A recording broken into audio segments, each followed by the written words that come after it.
Next lesson. So we're on chapter 11. So we are not doing chapter 10 instead. I'm gonna start off with chapter 11, and after this we have one more chapter, and that's all for this school year.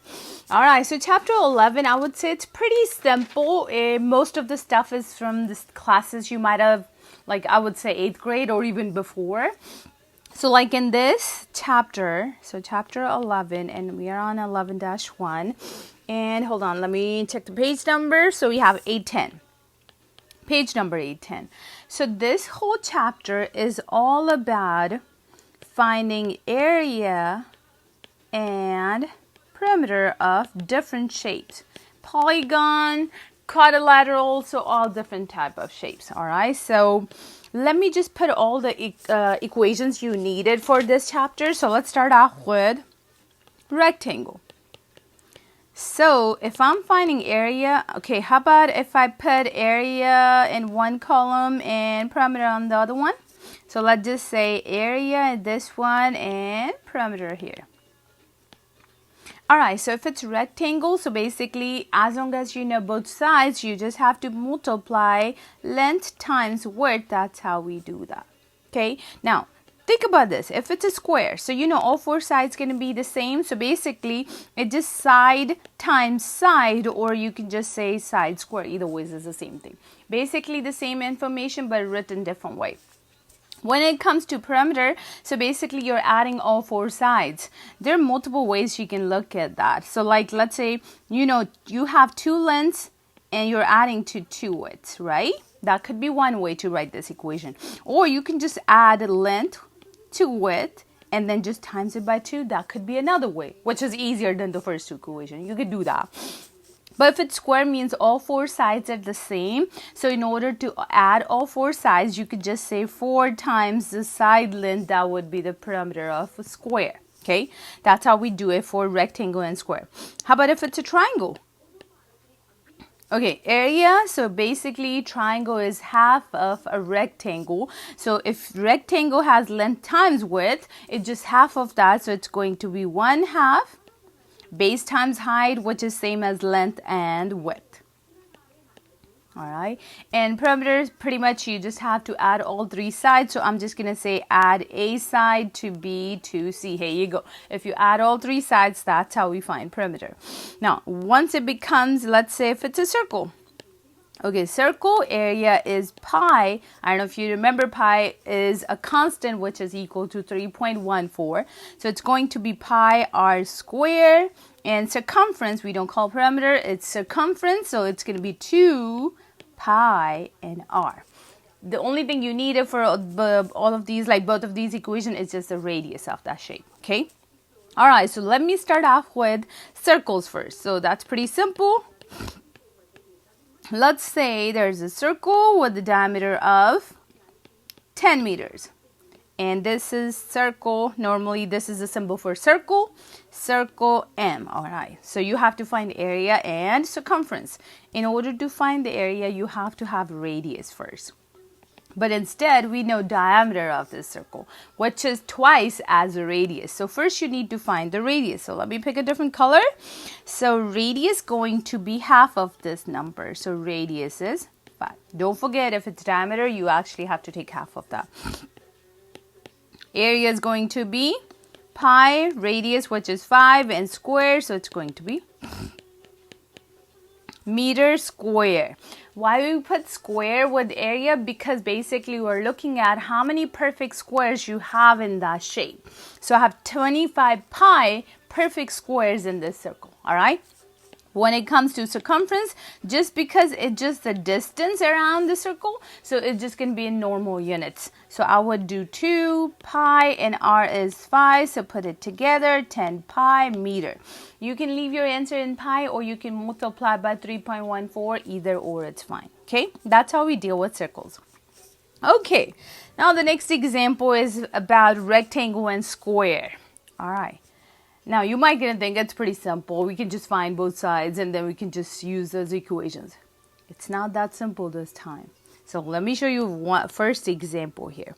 I have a rectangle CDEF Where's C? Okay, so it means instead of giving you the shape right away, you have coordinate point for every vertices. All right. I hope you know what it means by vertices. If I say vertices, I'm talking about the corners of that shape. So vertices C is at 1, 6. Vertices D is at, oh my bad, it's 1, 2. 1, 2. Vertices D is at 1, 6. Vertices E is at 6, 6. Vertices F is at 6, 2. All right. Okay, there are multiple ways you can actually approach a problem like this. So first thing you could do is you can just plot all these points. So let's say this is the coordinate point I have. Coordinate plane. So C is at 1, 2. So let's just say I'm going by 2s. 2, 4, 6. 2, 4, 6. So I have 1 and 2. 1 and 2 here. 1 and 6. 6 and 6. 6 and 2. So basically this is the shape. All right, so how about, okay, now here's the thing. What's so simple, what's so cool about graphing is once you graph, you can look at the straight lines and you can just count the boxes and figure out the side lines. That's the first thing. What I see is from here to here, it's going by 2, so I see 5 units. From here to here, it's 4, so you can literally find the area in perimeter from there. You could do that. That's one thing you could do. So that's my first example, just literally counting those boxes and figure out the stuff. I hope you can do the rest. Can you? Yeah, so area is going to be, let's just say meter, 20 meters square, and then perimeter going to be, remember I showed you an equation, so you can just add up the side length. So 5 plus 4 is 9 and times it by 2 is, here you go. So that's my first example on square or rectangle. So next one is on triangle. This is where I'm going to show you something different. It's a triangle. So I have 3 vertices. So vertices E is at 3, 6. F is at 3, negative 2. And G is at negative 3 and negative 2. All right, so just like last one, I'm going to plot it first. Let's see what happens. Okay, let's see. Here's the coordinate plan. All right, so I have 3 and 6. 1, 2, 3, and 1, 2, 3, 4, 5, and 6. Then I have, this is E. Then I have 3 and negative 2. So 3 and negative 2 down here. Negative 3 and negative 2 down here. So if I connect all 3 points. So yes, it is a triangle. Again, if you see a straight line on the shape, you can literally count those boxes and figure out the side length. But I'm going to show you another way as well. All right, so first one is, this one I see it's going, let me label those points here. That way you can see what's happening.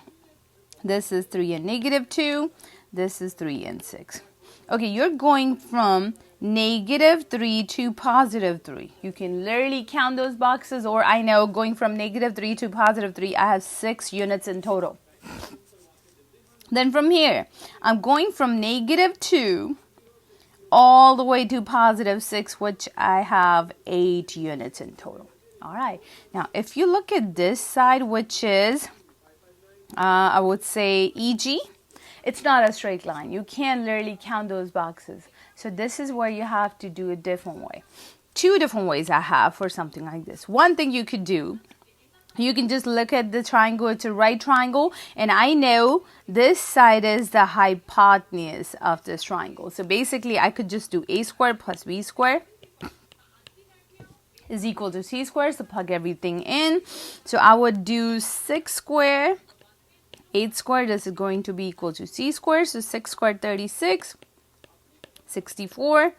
So it's 100. C is equal to, take square root, so C is equal to 10. So that's one way to do it. Or here's another way. So there's another equation which is called distance formula. So anytime it's hard to count those boxes on the shape, it's a slant line, it's not straight. So you could always use distance formula. that's going to be in between any 2 points. All right, so let's say I want to find distance between E and G. So E is at 3 and 6, and G is at -3 and -2. All right, so here's my distance equation. Basically, it's just like another substitute of Pythagorean theorem. Trust me, those two equations are the same thing. It just looks different, all right? Anyways, so distance equation is, so you do x2 minus x1 and we put square, and plus y2 minus 1 y1 and square. Here you go. Basically, it's just finding each side length and squaring and taking square root. Okay, so x2 doesn't matter which one you want to make it as x1 or x2. Doesn't matter. I will do x1, y1 here.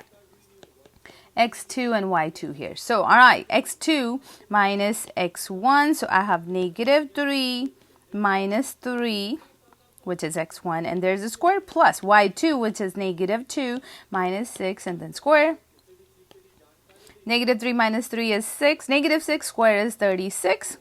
-2 minus 6 is -8 square is 64. Add 100 and it's going to be the same thing. Isn't it the same thing? Basically, it's just the same stuff but written different way. So either or, it's fine. Some people feel good or comfortable plotting first. You could do that, or you can just literally find the distance between any 2 points just by using distance equation. So yeah.